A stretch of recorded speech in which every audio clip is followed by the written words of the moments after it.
नमस्कार, न्यूज़-8 आप देख रहे हैं। मैं हूं आपके साथ गुंजन। बुलेटिन की शुरुआत करेंगे। उन्नाव में कैबिनेट मंत्री बेबी रानी मौर्य का कर्मचारी द्वारा शू कवर उतारने का वीडियो वायरल हो रहा है। दरअसल मंत्री अन्नप्राशन यूनिट का निरीक्षण करने के लिए गई थी। जब बेबी रानी मौर्य बाहर निकली तो अपने साथ आई कर्मचारी ने उन्होंने शू कवर उतरवाया अपने साथ आए कर्मचारी से। देखिए, तस्वीरें भी आप देख सकते हैं और अब ये वीडियो सोशल मीडिया पर वायरल हो रहा है। कैबिनेट मंत्री बेबी रानी मौर्य को आप देख सकते हैं, जब वो अन्नप्राशन यूनिट में निरीक्षण करने के लिए पहुंची तो अपने एक कर्मचारी के से वो शू कवर निकलवाती हुई नजर आई और ये जो अब वीडियो है अब ये वायरल हो रहा है। देखिए, तस्वीरें आपको दिखा रहे हैं इस तरीके से बेबी रानी मौर्य एक कार्यक्रम में पहुंची थी निरीक्षण करने के लिए।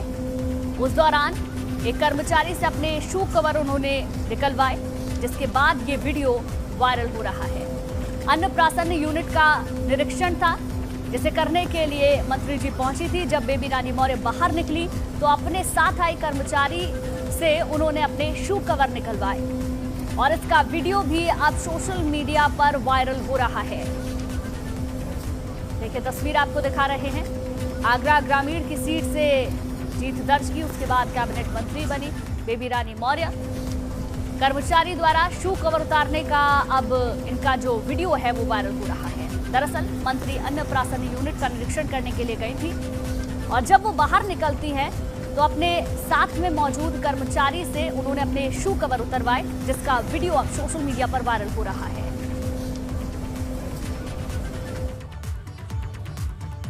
वहीं कैबिनेट मंत्री द्वारा शू कवर उतारने वाले वीडियो पर अब सियासत भी गर्मा गई है। राष्ट्रीय लोकदल ने ट्वीट कर बेबी रानी मौर्य पर निशाना साधा है। आरएलडी ने अपने ट्वीट में लिखा है, भाजपा की मंत्री बेबी रानी मौर्य की ठाठ देखिए। सत्ता के नशे में चूर महोदया ने उन्नाव में पुष्टाहार उत्पादन इकाई का निरीक्षण करने के बाद अपने जूते के डिस्पोजल कवर भी वहां के कर्मियों से उतरवाए। सत्ताधारियों की ये मानसिकता उनके संगठन के आदर्शों को प्रदर्शित कर रही है। तो आरएलडी की ओर से ये ट्वीट किया गया है जिसमें कि बेबी रानी मौर्य पर और सरकार पर निशाना साधा गया है। वहीं समाजवादी पार्टी ने भी इस बेबी रानी मौर्य के इस वायरल हो रहे वीडियो पर ट्वीट कर निशाना साधा है भाजपा सरकार पर। सपा ने ट्वीट कर लिखा है, सत्ता के नशे में मगरूर हो चुके हैं हुमरान। आगे लिखते हैं, उन्नाव में अन्न पूरक पुष्टाहार उत्पादन इकाई का निरीक्षण के बाद कैबिनेट मंत्री बेबी रानी मौर्य ने अपने जूते के डिस्पोजल कवर को वहां पर मौजूद स्टाफ से निकलवाया। मंत्री महोदया, आपको अपने इस कृत्य के लिए माफी मांगनी चाहिए। तो समाजवादी पार्टी की ओर से भी ये ट्वीट किया गया है और निशाना साधा गया है भाजपा सरकार पर और बेबी रानी मौर्य पर। आगे बढ़ते हैं। ज्ञानवापी मस्जिद में सर्वे हुआ। कोर्ट की ओर से नियुक्त एडवोकेट कमिश्नर ने मस्जिद के तहखाने में 4 कमरों का सर्वे किया। एडवोकेट कमिश्नर ने मस्जिद की पश्चिमी दीवार का भी सर्वे किया। वाराणसी के श्रृंगार गौरी मामले में आज ज्ञानवापी मस्जिद का सर्वे हुआ। एडवोकेट कमिश्नर बदलने की मांग कोर्ट से खारिज होने के बाद सर्वे के पहले दिन एडवोकेट कमिश्नर ने मस्जिद के तहखाने में 4 कमरों और पश्चिमी दीवार का सर्वे किया। सर्वे के दौरान एडवोकेट के सहायक, वादी और प्रतिवादी के साथ ही दोनों पक्षों के वकील भी मौजूद थे। सुबह 8 बजे ज्ञानवापी सर्वे के लिए पहुंची टीम ने तहखाने में स्थित कमरों के खोलने के लिए पक्षकारों से चाबी मांगी, जिसके बाद कमरों को खोला गया। तहखाने के 4 कमरों के सर्वे के साथ साथ वीडियोग्राफी भी की गई। ज्ञानवापी का सर्वे 52 लोगों की टीम ने किया। तो सर्वे पर अब तक का जो अपडेट है वो आपको बता दें। आज का जो सर्वे है बताया जा रहा है करीब 40 से 50% तक पूरा हो चुका है। अब कल उसी समय पे यानी कि सुबह 8 बजे कल फिर से सर्वे होगा। आज जितने भी अधिवक्ता हिंदू और मुस्लिम पक्ष की ओर से बाहर आए उनका यही कहना था, शांतिपूर्ण तरीके से आज सर्वे हुआ है। इसके आगे उन्होंने कुछ भी बोलने से इनकार किया। अब इंतजार कल के होने वाले सर्वे का है। बहरहाल अपडेट यही कि तहखाने के 4 कमरों को खोला जा चुका है और सर्वे वहां पर आज हुआ है। आज की कार्रवाई कोर्ट कमिश्नर के द्वारा पूरी की गई है। कल भी ये सर्वे जो है जारी रहेगा। सुरक्षा के पुख्ता इंतजाम किए गए थे। आदर्श माहौल में आज की कमीशन की कार्रवाई पूरी हुई है। अभी आगे सर्वे होगा तो पता चल जाएगा। पिछली बार जिस तरह से असहयोग के आरोप थे, बहुत प्रशासन ने पूरा सहयोग किया और विपक्ष ने भी पूरा सहयोग किया। अभी आगे सर्वे होगा तो पता चल जाएगा। पिछली बार जिस तरह से असहयोग के आरोप थे, बहुत प्रशासन ने पूरा सहयोग किया और विपक्ष ने भी पूरा सहयोग किया। सर्वे बहुत ही शांतिपूर्ण तरीके से दोनों पक्षों की सहमति से, प्रशासन के सहयोग से बहुत ही निष्पक्ष रूप से करवाया गया है और सर्वे की रिपोर्ट भी सबके सामने आएगी। ताले खोल के हुआ देखिए, कुछ ताले खोले गए, कुछ ताले तोड़ने पड़े, दोनों ही चीजें थी। कल नहीं होगा। आज कहीं किसी प्रकार का व्यवधान नहीं आया, सुचारू रूप से सर्वे काम कमीशन चल रहा है और कल के लिए जो है थाने में गए थे, सुभाषित थाने में भी गए, सारे साक्ष्य गोपनीय है। साक्ष्य न्यायालय का अच्छा, जो बातें आप कह रहे थे कि मंदिर के भीतर तहखानों में है, ठीक है, सब जितने भी साक्ष्य आ रहे हैं सब गोपनीय है, इसलिए इसको डिस्क्लोज नहीं किया गया या तोड़ना पड़ा नहीं कुछ। ताला खुल गया, जो ताला खुला चाबी थी खुला। जो प्रमाण आप कह रहे थे कि अंदर ये चीजें हो सकती प्रमाण है, लेकिन क्या है ये माननीय न्यायालय में प्रस्तुत किया जाएगा। प्रमाण न्यायालय में प्रस्तुत बिल्कुल अपने पक्ष में है, सारे साक्ष्य अपने पक्ष में है। आज जब आप अंदर गए तो क्या देखा? अंदर मैं गया तो वही पूरा मिट्टी गिरी पड़ी थी, कोई मतलब काफ़ी दिनों से बंद हो के मरम्मत तो होती नहीं है, तो उसी तरह से पड़ा हुआ था। तहखाने में मूर्तियाँ थी? नहीं, मिट्टी थी और कुछ नहीं था। अच्छा, जो खंभे थे वो कैसे थे जो आप बता रहे? खंभे पत्थर के थे, खड़े खंभे। हाँ, कुछ आकृतियाँ भी दिखी हैं? कुछ नहीं आपको। एक और चीज़ जानना चाहेंगे कि ये जो सर्वे है ये कल भी होगा? हाँ, कल 8 बजे से। तो 5 आज के सर्वे से जुड़ी 5 बड़ी तस्वीरें आपने देखी। वहीं वाराणसी के डीएम कौशल राज शर्मा के अनुसार लगभग 50% से ज्यादा सर्वे का काम आज पूरा हो गया। डीएम कौशल राज शर्मा ने बताया कि वादी प्रतिवादी, अधिवक्ता, कमिश्नर, उनके सहयोगी, पक्षकार, वीडियोग्राफर सर्वे के दौरान मौजूद रहे। पहले दिन के कमीशन कार्यवाही से दोनों पक्ष संतुष्ट रहे। आज के सर्वे की विशेषता ये रही कि बहुत ही शांतिपूर्वक तरीके से ये सर्वे पूरा हुआ। सभी पक्षों ने न्यायालय के आदेश का पालन किया। लगातार 4 घंटे सर्वे करने के उपरांत लगभग 50% से अधिक परिसर का सर्वे पूरा हो चुका है। चूँकि सर्वे की कार्रवाई गोपनीय कार्रवाई है और कोर्ट की ये बेसिकली निगरानी में हो रही है, इसलिए ये जानकारी नहीं दी जा सकती कि कौन कौन से स्थानों का सर्वे किया गया और वहाँ क्या क्या मिला, लेकिन सभी पक्षकार इससे संतुष्ट थे और इसी के आधार पर जो अब कार्य बचा है। वहीं वाराणसी के ज्ञानवापी मस्जिद में जारी सर्वे के बीच एआईएमआईएम के अध्यक्ष और हैदराबाद के सांसद असदुद्दीन ओवैसी ने केंद्र की मोदी सरकार पर निशाना साधते हुए कहा कि आखिर किस आधार पर सर्वे कराया जा रहा है। हमने बाबरी खोया है, लेकिन अब ज्ञानवापी नहीं खोएंगे। 1991 में इन्हीं मुद्दों के ऊपर जो अक्टूबर 21 में जो 5 महिला पिटीशन डाले, 1991 में इन्हीं मुद्दों पर इलाहाबाद हाई कोर्ट ने स्टे दिया। आप नाम बदल कर कोर्ट जाते हैं, लोअर कोर्ट में आपका इख्तियार है जाने का। आप जाते हैं और जाकर आप कहते हैं कि सर्वे हो और ये आप कमिश्नर हो।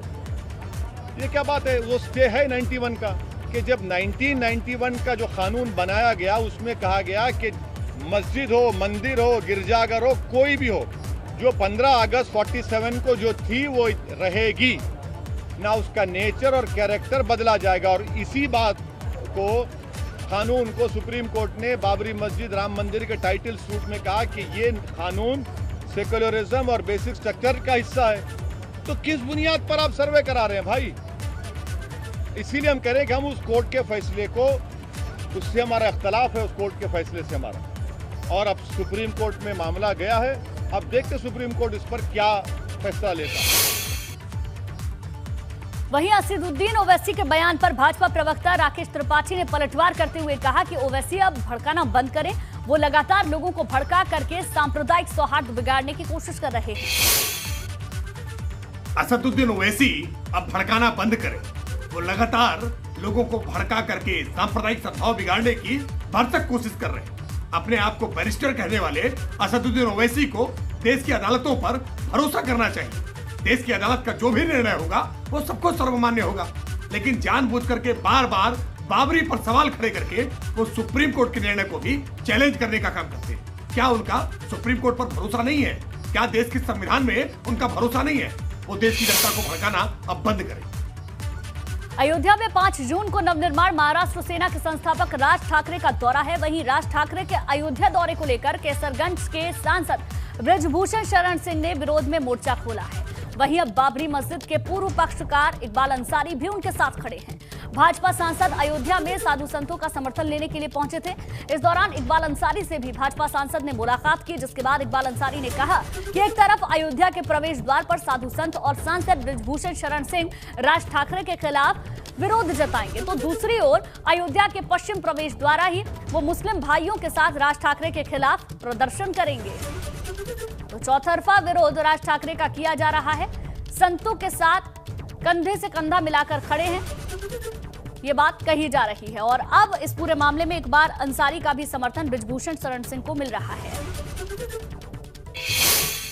मनसे पार्टी के राष्ट्रीय अध्यक्ष राज ठाकरे के आगमन की मुश्किलें और भी बढ़ती जा रही हैं।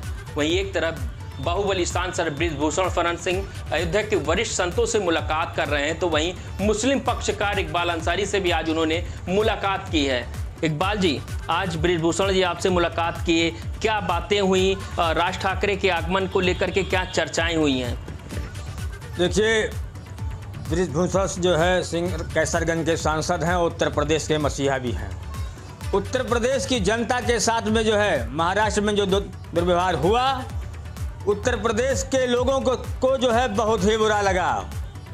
वो जो है व्यवहार जो है उसका खामियाजा उनको भुगतना पड़ेगा, क्योंकि अयोध्या धर्म की नगरी है। यहाँ आने से पहले यहाँ संत हैं, यहाँ सरजू नदी है, यहाँ धार्मिक नगरी है। अयोध्या वो आ रहे हैं, सांसद जी उसका विरोध कर रहे हैं। विरोध करने में पूरे सांसद जी, यहाँ का साधु संत समाज है, हिंदू मुस्लिम सिख ईसाई सारे लोग विरोध कर रहे हैं। उनका कहना है कि उत्तर प्रदेश की जनता के साथ में जो दुर्व्यवहार किया है, अगर अयोध्या वो आ रहे हैं तो यहाँ जो उत्तर प्रदेश की जनता से माफ़ी उनको मांगनी चाहिए। अगर जनता से माफ़ी नहीं मांगते तो संतों से माफ़ी मांगे और सरयू स्नान करें, अयोध्या में प्रवेश करें।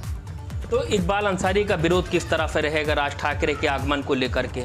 देखिए, सवाल यहाँ है, जहाँ सांसद जी हैं यहाँ जो है जात की बात नहीं है। यहाँ हिंदू मुस्लिम सिख ईसाई उत्तर प्रदेश की जनता के साथ में अयोध्या के साधु संत हैं, और बृजभूषण शरण सिंह जो है वो भगवान राम के वंशज हैं और उत्तर प्रदेश की जनता के मसीहा भी हैं। जो वो कहेंगे वो लोग यहाँ करने के लिए लोग तैयार हैं।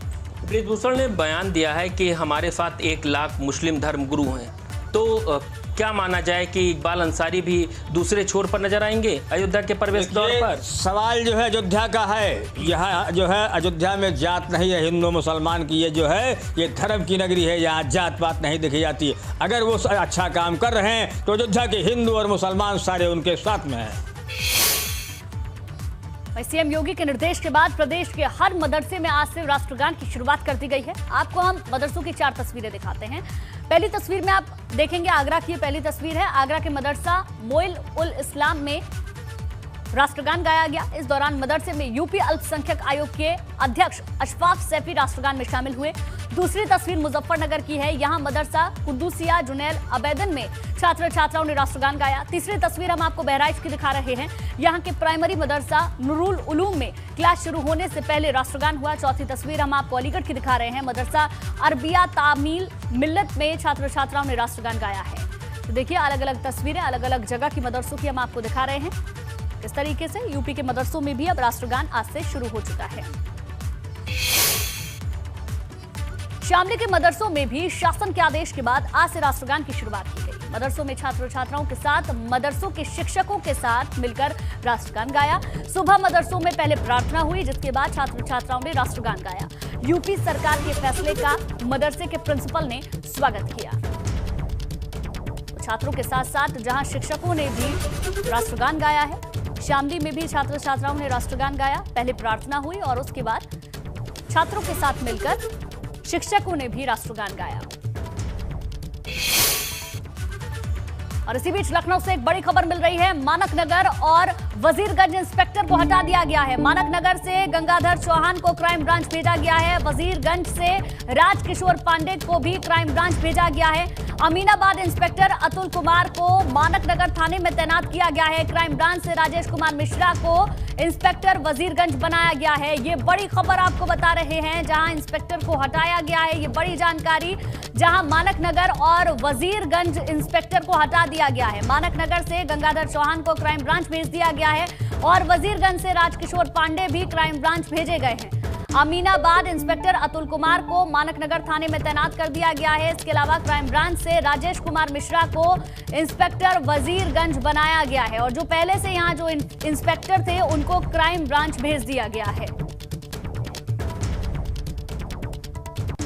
सीएम योगी आदित्यनाथ आज कुशीनगर के दौरे पर पहुंचे। इस दौरान सीएम ने प्रधानमंत्री मोदी के दौरे की तैयारियों का जायजा लिया।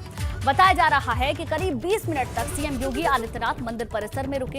हालांकि इस दौरान भाजपा कार्यकर्ताओं और मीडिया की एंट्री पर रोक लगी रही। मंदिर से निकलने के बाद सीएम योगी ने एयरपोर्ट पर अधिकारियों के साथ बैठक की। योगी आदित्यनाथ का कुशीनगर दौरा, जहां सबसे पहले वो मंदिर पहुंचे, पूजा अर्चना उन्होंने की। प्रधानमंत्री के दौरे की तैयारियों का भी जायजा उन्होंने लिया। वहीं कृषि मंत्री सूर्यकांत शाही ने बुलंदशहर के सरकारी स्कूल में हो रही पढ़ाई लिखाई का जायजा लिया। सूर्यकांत शाही बुलंदशहर के सिकंदराबाद में मौजूद सरकारी स्कूल में पहुंचे थे, जहां पर उन्होंने स्कूल में चल रही पढ़ाई का औचक निरीक्षण किया। इस दौरान सूर्य प्रताप शाही स्कूल के छात्रों से बातचीत करते हुए भी नजर आए। वहीं मंत्री सूर्य प्रताप शाही के साथ इस दौरान डीएस और एसएसपी भी मौजूद रहे।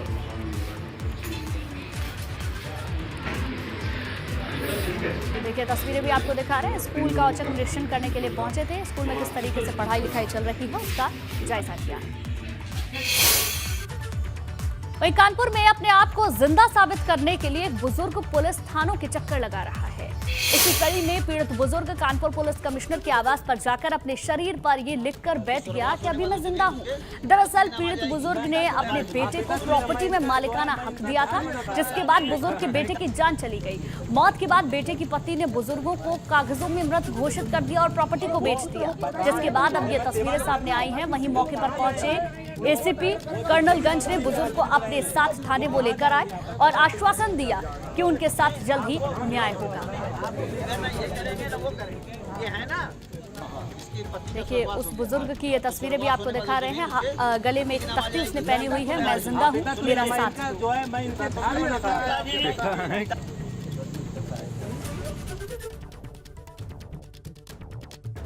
सीपी महोदय के निवास पर ज्ञापन देने हेतु आए थे और कुछ असंतुष्ट थे तो उनको संतुष्ट करके और उनको बाकायदा ला करके अपने साथ से और उनकी सारी बातों को सुन करके उसका निस्तारण किया गया और संबंधित थाना को आदेशित किया गया कि इनके साथ जो भी समस्याएं हैं उनका निस्तारण करें ताकि बुजुर्ग व्यक्ति कभी दोबारा परेशान न हो। वहीं सीतापुर के जिला अस्पताल में 8 महीने की बच्चे की इलाज के दौरान मौत हो गई, जिसके बाद अस्पताल में बच्चे के परिजनों ने जमकर हंगामा किया। बताया जा रहा है डॉक्टर ने बच्चे को इंजेक्शन लगाया था, जिसके करीब 20 मिनट बाद ही बच्चे की मौत हो गई। मासूम की मौत पर हंगामा हो रहा है, परिजन हंगामा कर रहे हैं। परिवार वालों का कहना है कि डॉक्टर की लापरवाही की वजह से उनके बच्चे की जान चली गई है।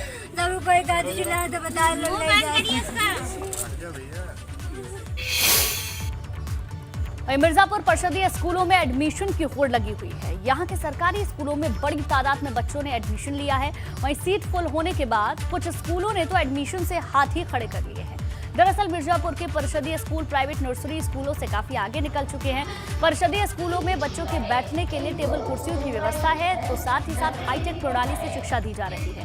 आलम यह है कि ऐसे कई स्कूलों में दाखिले के लिए अभिभावक लाइन लगाकर खड़े दिखाई देते हैं। बेसिक शिक्षा विभाग भी परिषदीय स्कूलों में बढ़ती छात्रों की संख्या से काफी खुश हैं और दावा ये किया जा रहा है कि सरकारी स्कूलों की स्थिति प्राइवेट नर्सरी स्कूलों से बेहतर हो रही है। ऐसे स्कूलों की संख्या और बढ़ाई जा रही है। वहाँ पे अच्छी पढ़ाई नहीं होती थी, वहाँ पे मैट पे बिछाते थे। यहाँ पे अच्छी पढ़ाई होती है, यहाँ पे मेज पे बैठाते हैं। सर लोग कैसे पढ़ाते हैं? सर बहुत अच्छा पढ़ाते हैं। स्कूल कैसी है? अच्छी है। पढ़ाते थे, अभी इसमें डाल दिए सरकारी स्कूल में। इसके बाद शिक्षा यहाँ बढ़िया मिल रहा है, कपड़ा में लत्ता मिल रहा है, फिनिशिंग सब मिल रहा है बढ़िया वहाँ पे, और स्कूल भी अच्छा है। वहाँ से आया बच्चा हमारा यहाँ तेज हो गया।